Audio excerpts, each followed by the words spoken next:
Simon Cowell has been part of various shows over the years, in which he's had various roles, from judge to series creator. However, the America's Got Talent judge has another important role in his life, the father to an 11-year-old son. Recently, Cowell has opened up about fatherhood, including concerns he has for his son's future. Cowell has made a career as a judge of various competition shows across 2 continents. His resume includes shows like Pop Idol, American Idol, The X Factor, Britain's Got Talent, and America's Got Talent. In 2014, Cowell became a father with the birth of his son Eric. Simon and Eric's mother, Lauren Silverman, confirmed their engagement in early 2022. Recently, Eric gave viewers a surprise when he appeared on Britain's Got Talent. At the time, he appeared with his father on stage, even getting to press the golden buzzer himself.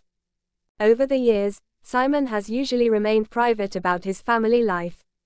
However, as noted by The Mirror, he recently opened up about his son in an interview with This Morning's Jeff Brazier.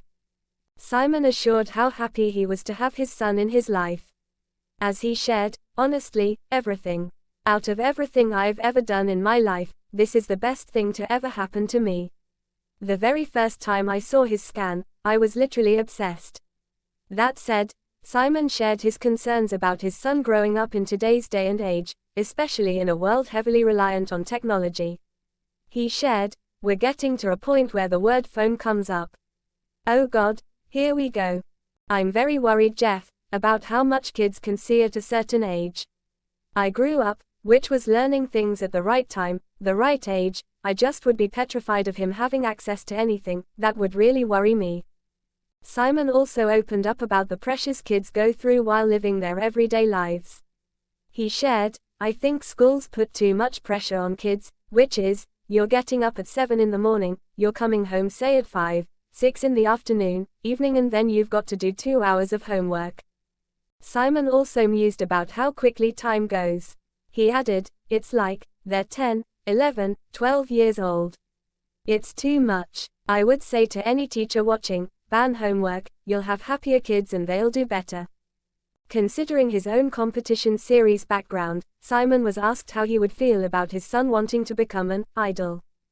He shared, "I've thought about this. What if he said to me, 'I want to be a singer,' and he couldn't sing? I would be absolutely honest with him. If he couldn't, I would say, 'You know what, be a drummer.' He actually can play the drums well, but he's quite shy. You know, I walk and I hear him, and he stops. I say, 'Why are you stopping?' And he says, 'Well, I'm a bit embarrassed,' and I say, 'Well, don't be, you're really good.'" Have you been following Simon Cowell on America's Got Talent? Chapter 1. The Spotlight's Shadow. Simon Cowell, the legendary judge of America's Got Talent, had long been a figure associated with sharp critique, unflinching honesty, and an unshakable presence in the entertainment industry. His voice, both literal and metaphorical, had shaped countless careers, and his reputation as a tough but fair mentor was well earned. Yet behind the signature smirk and commanding demeanor lay a man deeply rooted in family values and a fierce desire to protect his loved ones. At 11 years old, Simon's son, Eric, was a bundle of curiosity, innocence, and youthful exuberance. Growing up in the limelight was a complex experience, one that Simon navigated with a mix of pride and trepidation. The world viewed Simon Cowell as the ultimate judge, the man who could make or break dreams with a single word. But within the walls of his home, Eric was shielded from the harsh glare of fame. Simon often reflected on the paradox of his life. His career thrived on scrutinizing talent, yet his greatest concern was ensuring that his son remained unspoiled by the industry, untouched by the darker aspects of fame, and protected from the dangers lurking in the shadows of stardom. Chapter 2. The Rising Concerns. It was a bright Saturday morning when Simon first voiced his worries openly. Sitting in his sleek, modern kitchen, he watched Eric devour a bowl of cereal, his innocent chatter filling the room. "Dad," Eric asked between bites, "will I ever get to be on TV like you?" Simon chuckled softly, ruffling his son's hair. "Maybe someday, buddy. But it's not just about being on TV. It's about doing what you love and staying safe while you do it." Despite his calm tone, Simon's mind was racing. The entertainment industry was no stranger to scandal, exploitation, and media scrutiny. He knew firsthand how fame could change a person, sometimes for the better, but often in ways that could be damaging. Later that day, Simon met with his trusted manager, Lisa. Over coffee, he confided his concerns. "I worry about Eric, Lisa. The industry is a different world. I want to keep him innocent, shield him from the noise, the fame, the expectations. I want him to have a childhood, normal, happy, safe." Lisa nodded understandingly. "You're right, Simon. Children are vulnerable. It's important to set boundaries. Remember, even in the limelight, it's possible to protect him.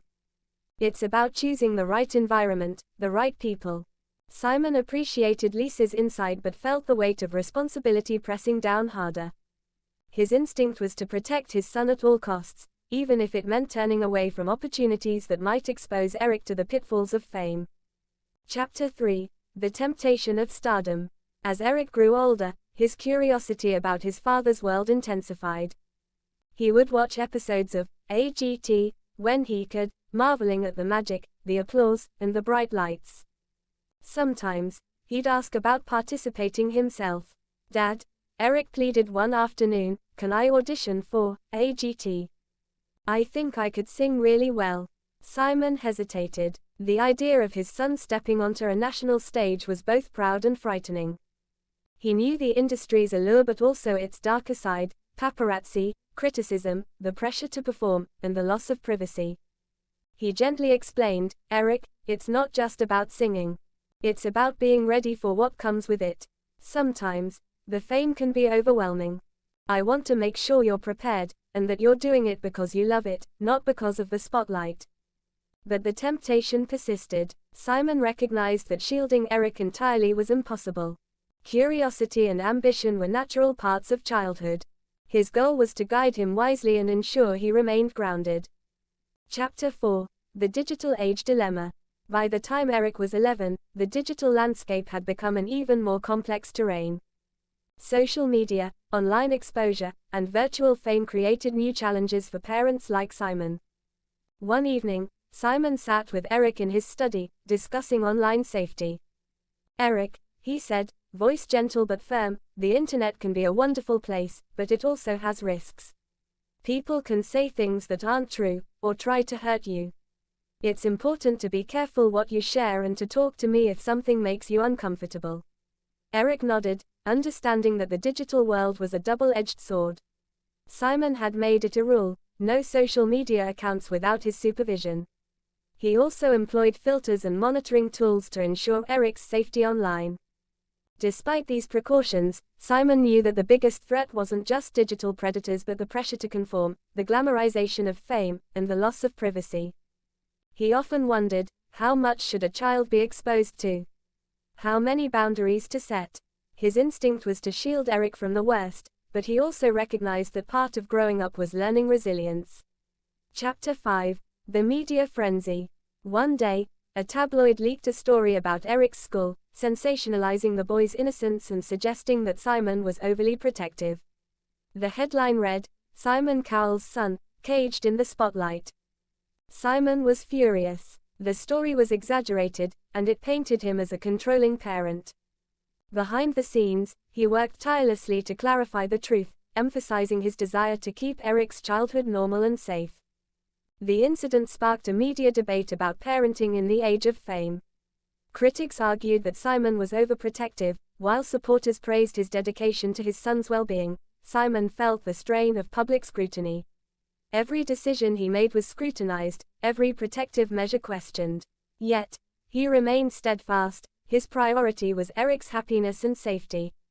Chapter 6: The Growing Pains. As Eric entered adolescence, the challenges intensified. Friends, school pressures, and the allure of social media tested Simon's resolve. One afternoon, Eric confided in him, "Dad, some kids at school say I'm lucky because you're famous. They make fun of me sometimes." Simon listened carefully. "Eric, what matters is who you are, not what others say. Remember, not everyone understands the sacrifices we make to keep you safe. Stay true to yourself." Simon took extra steps, hiring a private tutor, enrolling Eric in a school with a strong reputation for nurturing individuality, and keeping their family life private as much as possible. He also made it a point to spend quality time with Eric, away from the cameras and headlines. Camping trips, movie nights, and quiet afternoons became their sanctuary. Chapter 7. The Father's Reflection. One quiet evening, Simon sat alone in his study, reflecting on the journey so far. He thought about the balance between protecting his son and allowing him to grow independently. He realized that shielding his son was not about building walls but about providing a sturdy foundation, boundaries, love, guidance, and trust. He understood that children needed to experience the world to some extent, but they also needed a safe harbor, someone to turn to when storms arose. Simon's own childhood had been shaped by a mixture of discipline and love. Now, as a father, he aimed to give Eric the same, a safe environment to learn, explore, and dream. Chapter 8. The Future Unwritten. Looking ahead, Simon knew the challenges would continue. Fame was a fickle friend, and the industry's shadows would always loom. But he also believed in the resilience of childhood and the importance of family. He resolved to keep Eric grounded, to teach him about kindness, humility, and strength. To protect his innocence without imprisoning it. And most importantly, to be his shield, his unwavering protector, against the harsh realities of the world. Epilogue. The Legacy of Love. Years from now, when Eric would look back on his childhood, Simon hoped he would remember not the restrictions or the worries but the love and security he was given. Fame could come and go, critics could be harsh, but the bond between a father and son was unbreakable, built on trust, sacrifice, and a fierce desire to protect what mattered most. Simon Cowell's journey as a father was a testament to the power of love over fame, a reminder that behind every celebrity was a person, and behind every protector, a heart full of hope.